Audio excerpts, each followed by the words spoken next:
but that's alright. Oh my god! Yo guys, what is up? Max in a Wonderlands video, and today we're talking about the new class mod in Wonderlands. No, not the Mosquito Mantle class mod, the new one that's dropping with week 2 of the Shattering Spectre Glass. With the difficulty 2, it unlocked a new class mod to drop, and I spent like 3 hours on stream just rolling the Wheel of Fate over and over and over again to finally get one. And I've got some things I want to talk about with this class mod that highlights some issues that I have with Wonderlands. Let's get into the video. So I'm just going to play my reaction of my first time seeing this class mod, and then we'll talk about it. Whoa. What is this? Gained 4.4% increased melee damage for every companion the Fate Maker has. Gained 4.4% increased gun damage.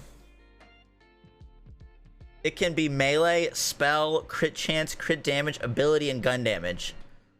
Hold on. So you're telling me that this is the big of the most RNG farms in the entire game, aka class mods. This one has the most RNG of the class mods.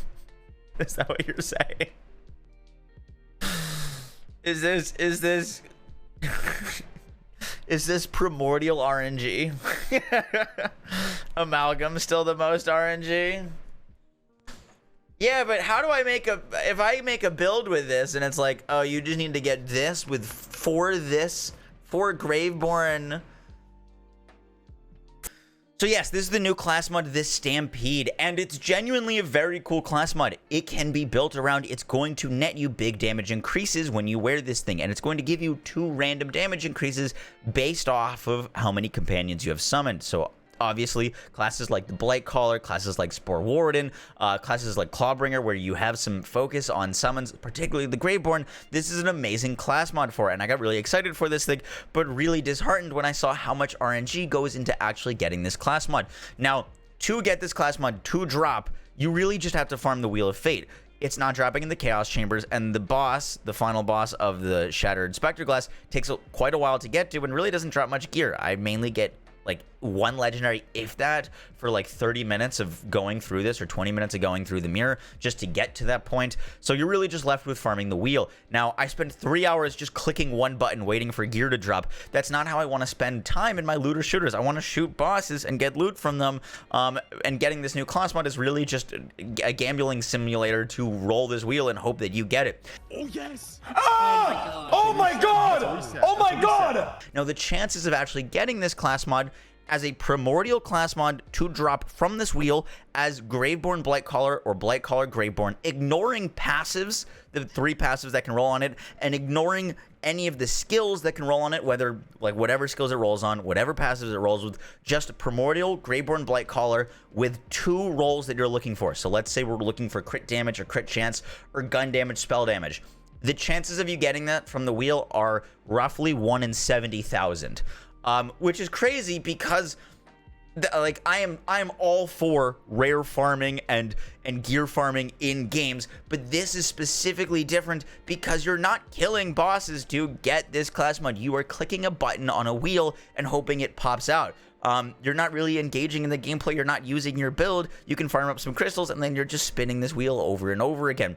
Now, I think Wonderlands copies or takes inspiration from some amazing games like Path of Exile, like Diablo, that have this crazy gear grind in it, that have these super rare things. But the big difference between Diablo and Path of Exile, and like running rifts in Diablo versus running Chaos Chambers in Wonderlands, is that both Diablo and Path of Exile have robust crafting systems where if you do not get what you want, or if you get something close to what you're looking for, you can modify that after that item, roll passives on it. You can handcraft items in Path of Exile to get exactly what you need for your build, and we have that with enchants on guns, but we do not have any sort of reroll, stat reroll, anything to get a specific class mod. You could sit at this wheel for hours and not even get a class mod that is for your 2 classes that you're playing, because you could get it for anything, and it just feels so different than farming in like a Borderlands 2, where if you're trying to get an Unkempt Herald,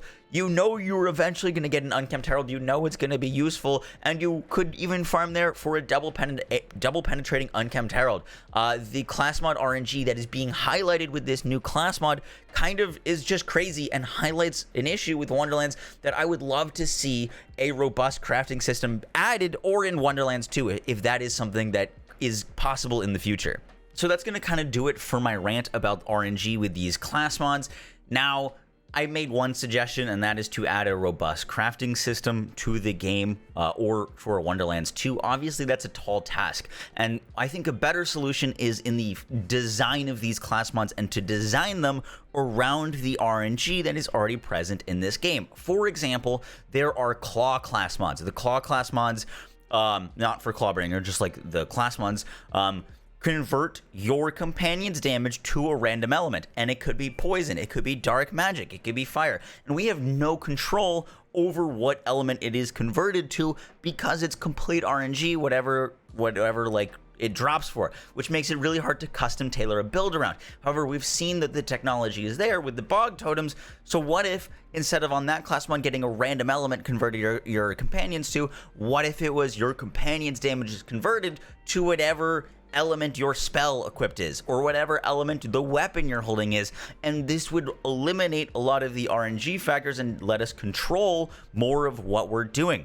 If this new class mod that's dropping, the Stampede, instead of dropping with like 2 of 6 random damage increases for the whatever, how many companions you have summoned, more damage dealt. What if it was just all damage and it was just universal across this class mod, and then you could actually focus on the passives and the skills and the classes it roll with, and not the actual individual part of what makes this class mod random. Same with like the Paradigm. The Paradigm reads, it converts like your spell damage into melee or ability, and it's super random. What if it was like whatever is your highest damage increase, convert into your other thing? So if your spell damage is highest, it converts your spell and ability, it converts that. Or if your spell damage is highest, it converts your spell damage increases into ability and melee. Instead of having it be completely random, have it be less random, because there's already so much randomness in this game, and let us with our builds control the way that the class mod works. This, I think, from a design perspective, would improve not only farming in this game, but also how we interact with our class mods, because simply right now there is too much RNG. So crafting system in the game, or Wonderlands 2, or when new class mods are added, or for the current existing class mods, change them to decrease their RNG but still allow us to take control of them for our builds. Guys, that is going to do it for this video. I hope you enjoyed it. Let me know what you think of my ideas and opinions here. I will catch y'all in the next one. Take care, guys. Peace.